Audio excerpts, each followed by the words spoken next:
지금까지 우리 살아온 인생은 선과 악을 판단하는 인생을 살아왔다면 생명과는 선과 악을 판단하는 인생이 아닌 거예요. 그게 뭘까? 그렇죠. 궁금하죠?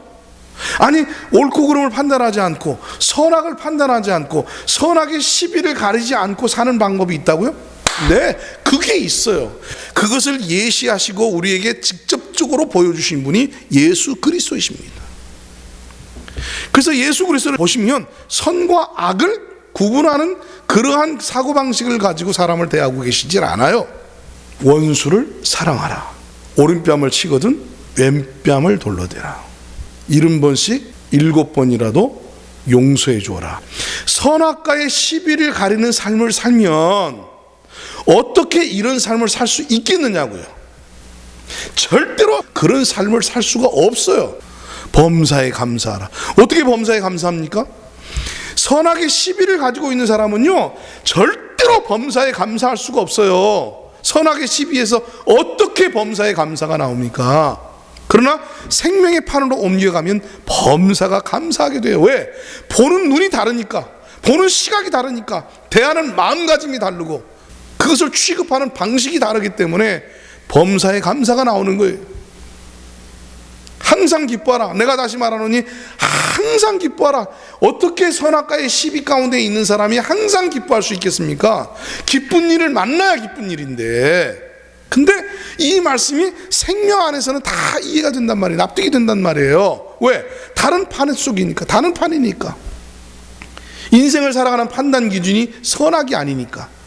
인생을 살아가는 판단 기준이 생명이란 말이에요. 그 생명을 판단 기준으로 해서 생명으로 말미암는 새로운 생명의 행동 양식 속에 있는 사람들은 기뻐하라, 항상 기뻐하라 라는 말씀이 저절로 이루어진단 말이에요. 교훈으로서 순종해야 될 어떤 말씀이 아니라 그것이 내 속에서 생명 안에서, 생명의 판 안에서 살아가는 사람들은, 생명은 평안과 안식이라고 그랬잖아요. 평안과 안식, 기쁨, 감사, 이게 생명의 영역이에요. 생명과의 판 안으로 들어와야 가능한 일이라고요. 선악과의 판에서 벗어나서 생명과의 판 안으로 들어와야 그게 가능한 거라고요. 근데 생명의 판은 이해 못하고 하나님 말씀을 전부 범사에 감사하라, 항상 기뻐하라, 안식하라, 누려라, 이 말씀을 내가 선악과의 판 안에서 그것을 지키려고 하니까 불가능한 거죠. 은혜가 아닌 거예요.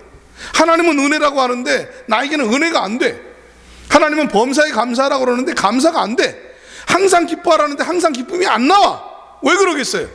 이유가 뭐겠어요? 네, 하나님이 경고하신 선악을 알게 하는 나무의 실과를 따먹으면 필경 너희들이 사망의 삶을 살게 될 것이라고 경고하셨는데도 우리가 어리석게 그 선악을 알게 하는 나무의 실과를 따먹고 그 세계 안에 살고 있기 때문에 그 세계 안에서는 필경은 사망이란 말이에요.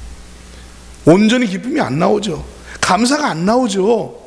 여러 가지 시험을 만나고도 온전히 기쁘게 여기라 택도 없는 일이죠. 내 속에서 이해가 안 되는데, 내 속에서 받아들일 수가 없는데, 내 속에서 선악의 기준을 가지고 탁 판단해 보면 이거는 내가 용서할 문제가 아니라 그가 나에게 와서 회개하고 돌이켜야 될 문제고, 그가 그렇게 할 때나 내가 그에게 반응을 보일 수 있는 문제지 어떻게 원수를 사랑하라고 하느냐 그 말이에요.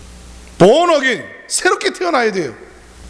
선악의 판 위에 살던, 사망에서 살던 사람이 이제는 born again, 새롭게 태어나서 생명의 세계로 들어와야 돼요. 그래서 요한복음에 뭐라고 했어요? 사망에서 생명으로 옮겼느니라. 완전히 다른 차원의 삶이죠. 그럼요. 그러니까 설교가 우리가 그리스도인답게 살려면 어떻게 살아야 됩니까? 그리스도인이 그렇게 살면 되겠습니까? 하는 이 옳고 그름을 판단하고 우리가 선이 무엇이고 악이 무엇인가를 구분해내주고 그걸 갈라내주고, 그래서 그렇게 살아라고 노력하라고 다 부추기고 동기를 부여하고 촉구하고 그런 것이 아닌 거죠. 그게 바로 선악과에 입각한 율법적 설교인 거예요. 아무리 선을 추구하고 악을 버리라고 가르친다 할지라도 그게 율법적 설교가 될 수밖에 없는 거예요. 근데 본인은 율법적 설교를 하고 있다라고 몰라요. 또 듣는 사람도 그것이 율법적인 설교라는 것이 구분이 안 돼요. 왜? 생명을 모르니까. 선악의 판단 기준, 그 선악과의 판 안에서는 다 납득이 되는 것이고 상식적인 것이고 그것이 몸에 배은 것이기 때문에 잘 맞는 옷이 되어져서 그런 설교가 부담이 안 되지고 그런 설교를 들으면서 내 삶에서 실상은 이루어지지 않고 열매는 이루어지지 않아도 문제될 게 하나도 없어요. 너무 자연스러우니까. 거기서 뭔가 어떤 새로운 사고방식이나 삶의 방식이나 어떤 새로운 어떤 인생이 있을 거라고 상상도 못하니까, 새로운 스타일의 삶이 있다는 걸 상상도 못하니까. 그런데 이 생명의 삶을 이제 이해하고 나면 내가 전혀 다른 세계에서 살았구나. 그렇죠. 그러니까 예수님이 사망에서 생명으로 우리를 옮겼잖아요. 사망 어디에서요? 이 사망에서 생명으로 옮겼다는 얘기가 선악과의 삶의 그 근거와 판단 기준 속에서 살아가던 그 삶의 스타일에서 이제는 생명으로 살아가는 새로운 삶의 스타일 세계로 옮겼다는 걸 의미하고, 사망에서 생명으로 옮겼느니라. 이제 할 얘기들이 너무 많지 않겠어요?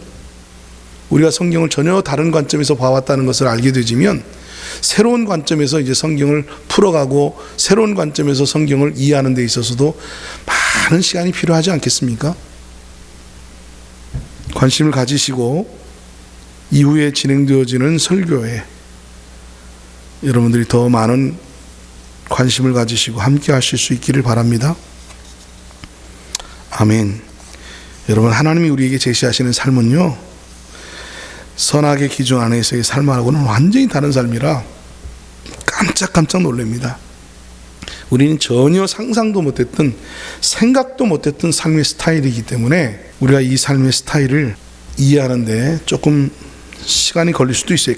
그러니까 개념과 관념을 이해하는 건 아주 단순해요. 벌써 이해가 되잖아요. 지금 그렇잖아요. 지금 이 설교만 가지고도 지금 흥분되면서 새로운 신세계가 열렸다, 맞다, 내가 찾던 어떤 복음의 어떤 그 진리의 어떤 그 스멜, 느낌, 냄새가 난다, 벌써 딱 감을 잡는 사람들은 이 설교 가지고 금방 감을 잡을걸요.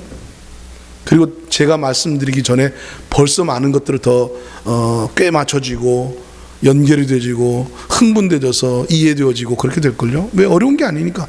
눈을 뜨면 그렇게 되는 거예요. 보이기 시작하는 거예요. 전에 보이지 않았던 것은 한순간 눈을 뜨는 순간 보여지기 시작해요. 신봉사가 눈을 뜨면 모든 세계가 다 이해가 되듯이 한순간에. 그건 가르칠 필요가 없어요. 이것은 차입니다, 이것은 꽃입니다, 이건 마이크입니다, 어떻게 생겼고 이렇게 말할 필요가 없잖아요. 눈을 뜨면 그냥 다 이해가 되는데 이게 꽃이었구나, 이게 마이크였구나, 그런 거예요. 이 세계에서 생명의 세계에 대해서 눈을 뜨게 되면 성경이 이제 그렇게 보이기 시작을 한다니까요. 설명 굳이 안 해줘도 돼요. 여러분 스스로가 성경을 읽으면 그런 것들이 보이게 되죠. 전에 납득이 좀 안 됐던 애매했던 성경 구절들이 이렇게 선명한 구절이었구나 하고 오히려 깜짝 놀랄 정도래요. 현미경으로 보는 것 같아요. 전에 희미하게 보였던 것들이 아주 선명하게 보이기 시작한단 말이에요. 하나님 말씀이 재미가 있죠. 깨달아지니까. 전에는 이렇게 읽으면 하나님 오늘도 이렇게 살아야 될까요? 오늘 이렇게 살아라고 하시는 교훈의 말씀이구나. 그러니까 맨날 교훈의 말씀으로 우리가 듣잖아요. 근데 예수님 뭐라고 하셨어요? 내 말이고 생명이라고 했잖아요. 말이 생명이라고 하신 이 말씀도 전에는 이해가 안 되잖아요. 근데 이제는 이해가 되잖아요. 왜? 말이 생명이 되죠.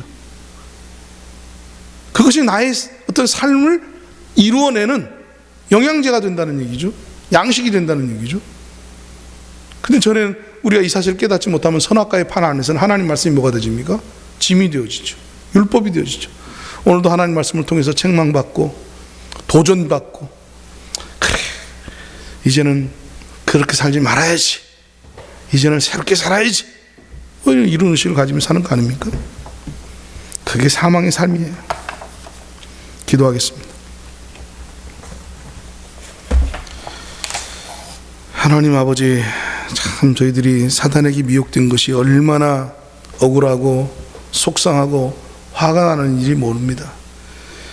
그렇게 하나님께서 경고하셨고 너희들이 먹으면 죽는다, 나는 너희들이 그런 삶을 살기 원치 않는다라고 분명하게 언급하시면서 거기에 반대되지는 놀라운 축복의 삶이 생명과로서 예비되어져 있는데 우리는 생명과는 거들떠보지도 않고 사단에게 미혹되어져서 선악을 알게 하는 나무의 실과를 따먹음으로 말미암아서 그 세계 속에 빠져버렸습니다. 그것이 사망인데, 사는 것 자체가 사망인데도 우리는 그것을 알지 못하고 또 구원받아도 여전히 그 틀 안에서 구원을 이해하고 하나님 말씀을 이해하려고 하니 율법이요 짐이요, 그것이 나에게 은혜와 기쁨이 되기보다는 나를 버겁게 만드는, 좌절케 만드는, 우리 실망하게 만드는 그런 너무 높은 기준의 말씀들, 너무 높은 수준, 양심은 나날이 각성되어져서 나날이 우리가 어떤 삶을 살아야 될 것인가, 생명의 영역 안에 있는 사람들이 살아낼 수 있는 그런 수준의 요구들이 내 속에서 참 이루어지고 있지만, 바울이 로마서 7장에서 내가 마음으로는 하나님의 법을 섬기기 원치만 그러나 원치 않는 죄를 범하는도다, 내가 참 한 가지 법을 깨달았는데 내 속에서 나를 사로잡아오는 죄의 법이 나와 함께 있다. 오라 나는 곤고한 사람이로다. 이 사망의 몸에서 누가 나를 건져내라는 그 외침이 우리의 외침이 아니었습니까? 그러나 바로 로마서에 넘어가서 그리스도 예수 안에서 참 우리에게 해방이 있다고 얘기합니다. 생명의 성령의 법이 사망과 죄의 법에서 우리를 해방하였다라고 해방의 노래가 있지 않습니까?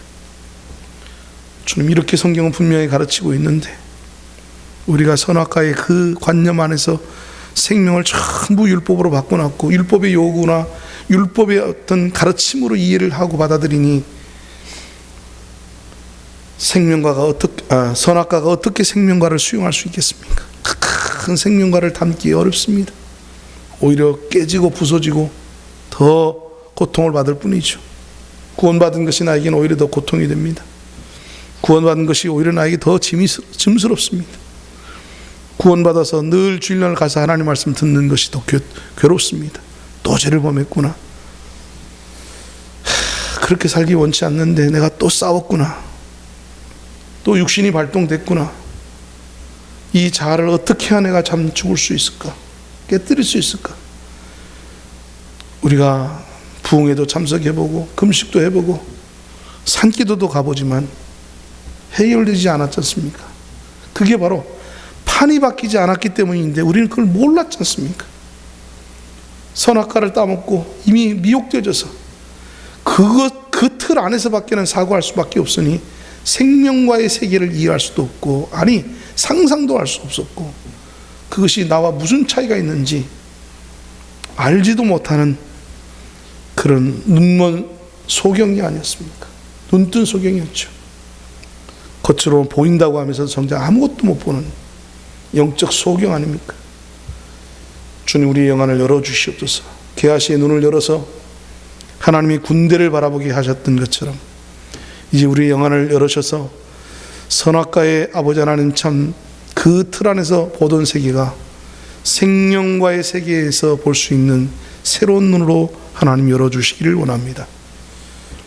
감사드리고 앞으로 이후에 더 귀한 말씀들이 우리에게 더 큰 은혜가 될 수 있고 더 큰 밝음으로, 더 큰 해방으로, 더 큰 생명으로 다가올 수 있도록 축복하여 주시옵소서.